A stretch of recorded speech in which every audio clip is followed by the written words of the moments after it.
Perkenalkan, nama saya Sabili Abdullah Paki. Saya dari Prodi Ilmu Komunikasi semester 3. Terima kasih atas pertanyaannya. Saya akan menjawab pertanyaan-pertanyaan yang sudah diberikan di tugas dan ini jawaban saya. Dalam logika dan filsafat, term adalah unsur dasar dari suatu proposisi yang digunakan untuk menyatakan suatu objek, konsep, atau ide. Term merupakan bagian penting dalam argumen atau penularan logis, dan ini 3 macam yang saya rangkum. Pertama itu term umum, general term. Term merujuk pada suatu sekelompok objek atau individu yang memiliki sifat atau karakteristik yang sama. Contohnya itu manusia. Manusia merujuk pada suatu individu yang termasuk dalam kategori manusia, bukan satu orang tertentu, yaitu manusia, banyak orang. Kedua itu adalah term khusus atau singular term. Term khusus merujuk pada satu objek dan individu tertentu secara spesifik dan tidak berlaku untuk kelompok yang lebih luas.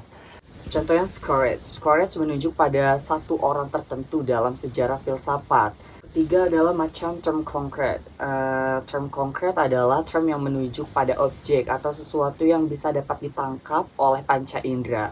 Contohnya itu meja, hewan, kucing yang bisa ditangkap, dipegang, dan juga disentuh. Itu contoh macam yang ketiga dan berikut contohnya. Dan lanjut ke soal yang kedua yang telah diberikan juga, saya akan menjawab. Sesat pikir atau logical fallacy adalah keliruan dalam penawaran yang membuat argumen menjadi tidak valid atau lemah meskipun mungkin terdengar meyakinkan. Kayak contohnya, dan ini beberapa contoh sesat pikir ya, kayak ad hominem, kayak menyerang pribadi. Contohnya lebih ke menyerang karakter orang daripada argumennya sendiri. Mungkin menurut saya kayak orang mungkin kalah dengan argumennya dan dia akan menyerang fisik, dan itu contohnya. Permainan adalah manusia jeram, kayak contohnya dia bilang kita harus menghemat air. Jadi dia ingin kita tidak mandi. Nah, itu contoh paling validnya. False dilemma. Contohnya kita punya dua pilihan, mendukung atau negara ini hancur. Kayak mendukung kebijakannya atau negara ini hancur. Kayak itu kayak contoh paling valid. Cara mengatasinya, kayak menghindari atau mengatasi sesat pikir itu, kita fokus pada argumen, bukan orangnya, itu yang pertama. Periksa sebab, akibat, dan pendukungnya. Dan yang paling terakhir, ajukan pertanyaan klarifikasi untuk memahami posisi lawan.